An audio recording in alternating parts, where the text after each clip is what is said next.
Eu sou Marco Oliveira, hoje são 5 de agosto de 2018, o vídeo é o de número 366 e o tema é projeção consciente e o corpo humano, segunda parte.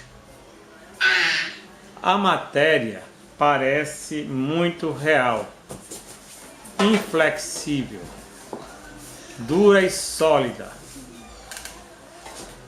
para nós humanos, no estado da vigília física ordinária.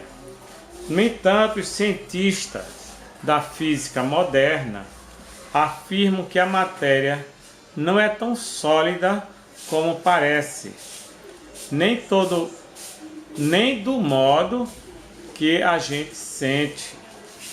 Por exemplo, se todos os espaços entre as partículas atômicas que compõem a matéria fossem eliminados por compressão, o corpo humano de um adulto seria menor que a ponta de um alfinete, porque 99,99% do corpo humano são constituídos de espaço vazio. Em outras palavras, o corpo humano, incluindo o cérebro, é em grande parte formado de água. E, na realidade, ambos são em grande parte vazios de qualquer matéria sólida. A propósito, vale acrescentar que existem pesquisadores e espiritualistas que põem em dúvida a existência objetiva das coisas, achando que tudo isso não passa de uma grande construção mental. A evidência referida deve ser ponderada pelo leitor, que alimenta dúvidas quanto à condição crítica do espírito reencarnante no corpo humano, que se esboça imediatamente após a concepção biológica, quanto à ligação da consciência na condição do restringimento físico imposto pelo corpo humano durante toda a encarnação, e quanto à relação do corpo humano com o psicossoma, quando este, supõe-se, pesa apenas 1/1000 do peso daquele, estando projetado na esfera extrafísica, ainda sobre a crosta terrestre. Todo o material do nosso corpo humano, uma estrutura energética, pode ser controlado pela nossa consciência encarnada. Haja vista os efeitos das técnicas de yoga, os processos de retrobioalimentação e principalmente os efeitos extraordinários da mobilização da energia consciencial. O corpo humano também pode ser estudado através de 5 divisões: direita, esquerda, frente, atrás, em cima, embaixo, cabeça, corpo, tronco, membros.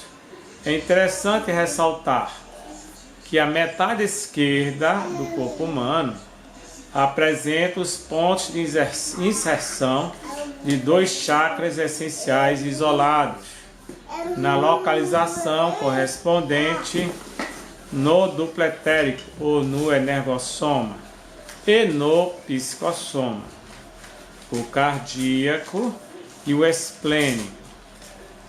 A divisão em cima apresenta as inserções de 4 chakras e a embaixo as inserções de 3 chakras. Somente a divisão da cabeça apresenta as inserções de 3 chakras. As inserções de todos os chakras essenciais estão no tronco, não existindo inserções de sedes chacrais nos membros.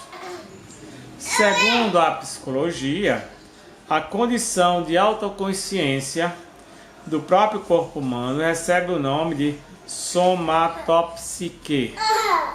Segundo hipóteses aventadas, o psicossoma parece ocupar um espaço mais geral quadridimensional, desde o momento do encontro das duas porções de matéria energizada, o espermatozoide e o óvulo feminino. Basta tão somente ocorrer qualquer aumento do restringimento físico, ou seja, uma privação sensorial maior, como a dor, fome, sede, anestesia e outras, para a consciência encarnada se projetar para o exterior do corpo humano, como se estivesse sendo expulsa, espremida para fora, desalojada do lugar que ocupa através do psicossoma, provavelmente por hipótese devido a efeitos de campo. O psicossoma deve ser constituído de partículas de natureza diferente das físicas densas, pois se as suas partículas fossem da mesma natureza das partículas físicas densas, molécula, átomo, elétron, etc., haveria uma interação excessivamente forte entre elas, impossibilitando assim a própria projeção consciente, ou seja, a descoincidência dos dois veículos de manifestação da consciência. Durante o período da projeção completa em que a consciência permanece fora do corpo humano inanimado ou temporariamente desocupado, fica inerte, passivo, inconsciente ou em estado de sono aparente. Através da ligação essencial do cordão de prata, a vida vegetativa e orgânica mantém um mínimo de processos vitais, respiração, pulso, apenas perceptível, circulação e a fisiologia natural do organismo, através do sistema nervoso autônomo, numa espécie de vida latente. O corpo humano sem a consciência lembra o cadáver. Nesse estado em que as funções de relação ficam temporariamente suspensas, o auxiliar interno do projetor, desde que seja suficientemente observador, pode ouvir com clareza, em certas oportunidades, junto ao corpo inerte e de cérebro vazio, até os sons dos borborigmos ou os ruídos dos gases internos produzidos pelos intestinos. A situação do corpo humano inanimado durante a projeção prolongada faz lembrar não raro a do cadáver, embora a vida latente permita distinguir de maneira inequívoca uma condição da outra. Lembre igualmente a condição do feto sem vida, natimorto, aninhado no útero, e a do yogi enterrado vivo, voluntariamente por algum tempo. Tal situação assemelha-se ao avião, cujo comandante ligou o piloto automático e saiu temporariamente da cabine de comando para ir ao banheiro da aeronave. Durante a fase de esterilização da consciência pelo psicossoma, e às vezes não estando esta muito lúcida, projetada junto ao corpo humano, os movimentos extrafísicos são pobremente reproduzidos. À semelhança da mímica, por reflexos corporais perceptíveis. Isso ocorre independentemente e além dos movimentos fisiológicos habituais ao sono natural. Quando, no entanto, a consciência se sente projetada com inteira lucidez e possibilidade de se translocar extrafisicamente fora da esfera de energia que circunda o corpo humano, ela torna-se incapaz de passar os seus movimentos, seja mover mão, pé ou revirar-se no leito, diretamente para o corpo físico, porque este apresenta então profunda e generalizada ausência de reflexos na condição de inatividade dos sentidos humanos.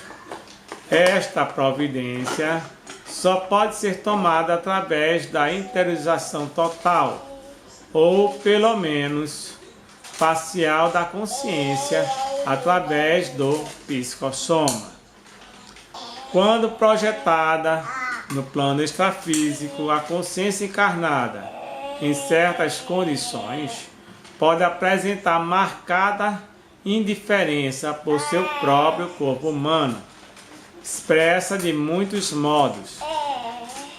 A forma humana, sem qualquer significação para si, contemplar o corpo físico como se fosse o de um estranho, sensação de completa indiferença à forma humana, observar o corpo humano de modo desapaixonado, não se interessar em absoluto pelo próprio corpo humano, olhar para o corpo físico sem emoção, despreocupar-se totalmente quanto ao corpo humano, ver o corpo físico de maneira impessoal. Muitas consciências encarnadas, quando projetadas no plano extrafísico, exibem indisfaçável relutância de retornar ao corpo humano, expressa de várias maneiras. Exteriorizam contrariedade profunda em voltar. Sentem a volta como provação dolorosa. Não demonstram qualquer desejo de retornar. Obedecem contra a própria vontade à irresistível ordem de voltar. Têm o desejo insistente de ficar por lá para sempre. Exibem aguda decepção com o retorno à vida humana. Demonstram ostensiva rebeldia contra a volta à matéria densa. Chegam até a pensar: por que não deixar o corpo morrer? Todo objeto físico apresenta a sua duplicata extrafísica, sendo que, devido a isso, existe uma espécie de liame energético, ainda não caracterizado e definido plenamente, entre o organismo humano e os objetos que o revestem, ou entra em contato direto com o mesmo, seja vestimentas de todo tipo, anéis, brincos, óculos, lentes de contato, dentaduras, próteses em geral, peças plásticas, todos os embustes da vaidade, etc. Aviso ao leitor que daqui para frente, nesta sessão dedicada à análise dos veículos de manifestação da consciência, os limites da constituição e da fisiologia humana deixam de ser aqueles fixados pelos anatomistas e fisiologistas ortodoxos. As observações aqui reunidas não permitem ser adaptadas aos conceitos que no momento regem a biologia e a medicina ortodoxas. Eis porque o conteúdo deste livro transcende, forçado pelos fatos, as fronteiras da ciência habitualmente aceita. A teoria do conhecimento mais defendida, indicando que o atual tempo já se impõe propício, exigindo uma revolução epistemológica ou uma gnoseologia calcada em novos fundamentos. Muito obrigado e até o próximo vídeo.